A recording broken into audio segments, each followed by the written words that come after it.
নবান্ন অভিযানে ডাক দেওয়া হয়েছে আজ। আর নবান্ন অভিযানের ডাক দেওয়াকে কেন্দ্র করে সকাল থেকেই পুলিশি নিরাপত্তা আঁটোসাঁটো করা হয়েছে। যোগ্য অযোগ্য আলাদা করার দাবি রয়েছে, যোগ্যদের শংসাপত্র প্রকাশের দাবি রয়েছে, নতুন করে পরীক্ষা না দিয়ে পুনর্বহালের দাবি রয়েছে। অভিযান ঘিরে কার্যত নবান্ন চত্বর এই মুহূর্তে কড়া নিরাপত্তা ব্যবস্থায় মুড়ে ফেলা হয়েছে। নিরাপত্তায় মোতায়েন হয়েছে police, RAB, combat force. Fortune রোডে পুলিশের ব্যারিকেড, আন্দোলনকারীদের রুখতে কংক্রিটের দেওয়াল, 11 থেকে 12 ফুট উচ্চতার গার্ডরেল।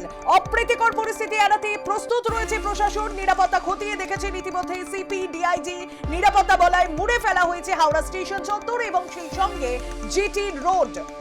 যোগ্যদের নবান্ন অভিযান, যোগ্য অযোগ্য আলাদা করার দাবি, যোগ্যদের শংসাপত্র প্রকাশের দাবি, নতুন করে পরীক্ষা না দিয়ে পুনর্বহালের দাবি রয়েছে। অভিযান ঘিরে নবান্ন অভিযানকে কেন্দ্র করে কার্যত পরিস্থিতি বর্তমানে উত্তপ্ত এবং এই মুহূর্তে করা নিরাপত্তা তো রয়েছে নবান্ন চত্বরে।